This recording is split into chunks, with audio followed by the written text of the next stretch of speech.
Wake up, Tucson. Call Chris and Joe now at 790-2040. All right, welcome back to the show. Mr. Higgins, let's take a walk down Convention Center Lane. On your right, you'll see a dirt lot, and on your left, you'll see a mud wall. And on your right, over here, across the street, is a bridge that doesn't go anywhere. Let's go to our special guest star, Professor Heywood Sanders. Good morning, sir. Welcome to the Wake Up Tucson show.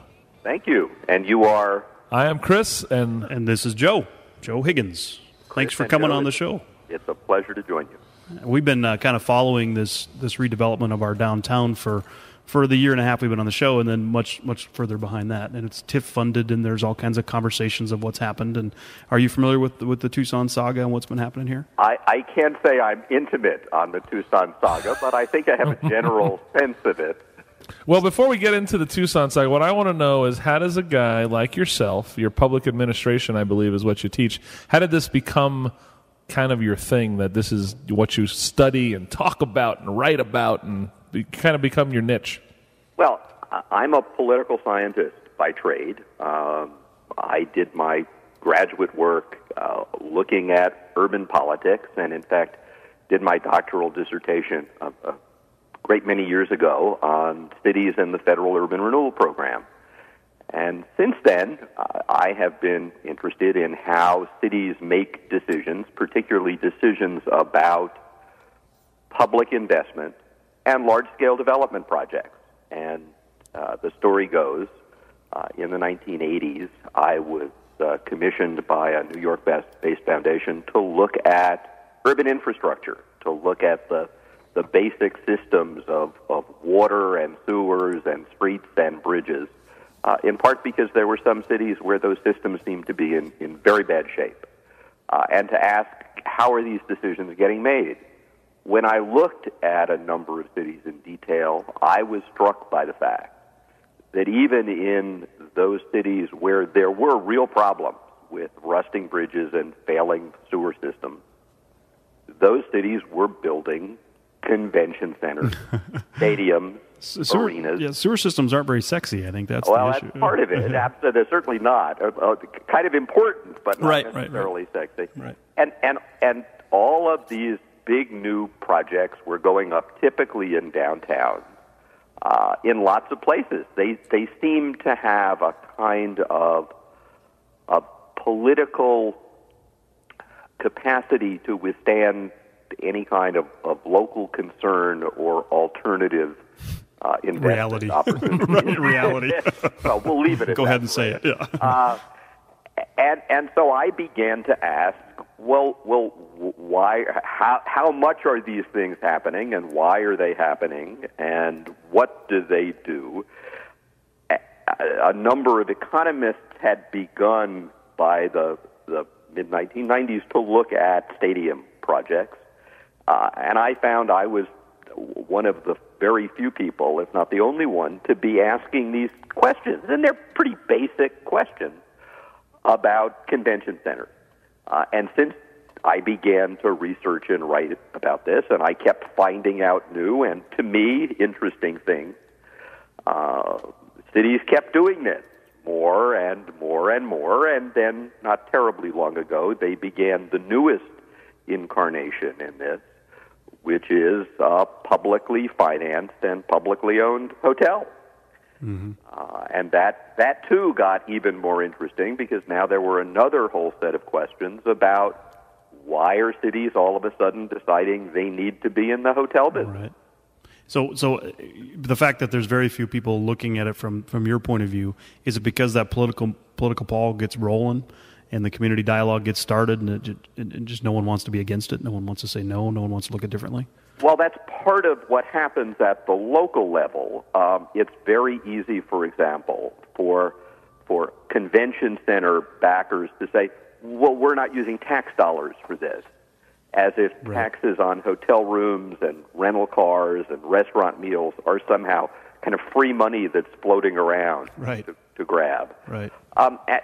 More broadly, particularly for researchers and academics, it's very difficult to get at some of the substance of these things, because they're surrounded by such enormous amounts of rhetoric. estimates of how many millions in economic impact there will be, right. forecasts of jobs created and spin-off development.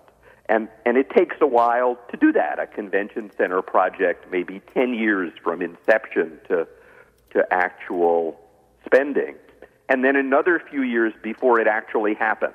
Right. And you or I or anyone else who's interested can go back and look and see, well, how do the promises and the forecasts and the predictions compare with what actually happened? Right.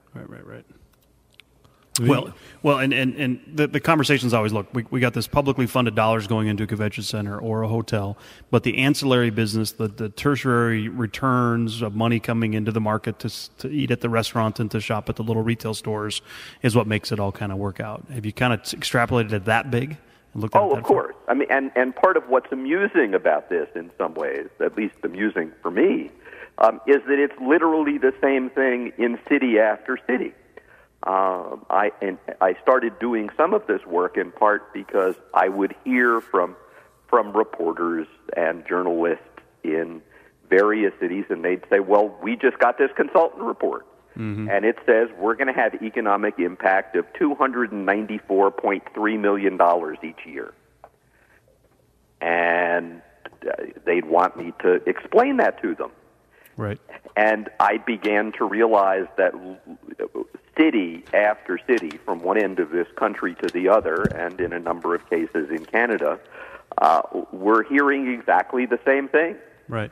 In part because there's a very small handful of consultants who do these kinds of things. Right. And they basically say the same thing to everybody.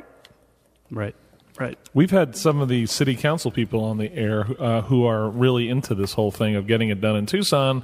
And Joe and I are small business guys. We're, those capitalist pig guys, as we like to say. And we say, geez, if a capitalist, someone who's a business person or a company is not willing to come into downtown Tucson because it's that much of a mess, why should the city get into this business? And that's a plausible question. And let me answer it in two ways. I know how your council members will answer it. And they'll say, well, we understand from our consultants, from our local convention and visitor bureau, from interviews and questionnaires from meeting planners, that they demand an attached or adjacent so-called headquarters hotel for their meeting. That without such a hotel, they simply won't come to fill in the blank. Right. Well, either you're the ghost whisperer or you've been doing this a long time, because that's exactly what we're hearing. Oh, yeah. And again, part of the amusement value is that everybody hears the exact same arguments, almost word for word. It's as if there was a script somewhere, and indeed there may well be, that everybody plays off of. And in fact, frankly, I just had a conversation with some folks in Salt Lake City yesterday in which they said just that. About their need for a new hotel. And so that's what these council members hear, often from people who have a particularly substantial interest in it. That there is an ideological or at least theoretical question, which is, if you need to do this with public dollars and it's such an imperative, well, what else is an imperative? I mean, do you need a really good 5-star restaurant downtown? Right. And if nobody builds or operates such a restaurant, should the city go into the restaurant business? Oh, gosh. Do you need a really good car wash downtown? And so the city should go into the car wash business. Or you have a local newspaper that City Hall is convinced is doing a crummy job of covering local politics, so the city should publish its own newspaper as a kind of community benefit gesture. Hey, of all the ones you've looked at in this country, are there any success stories?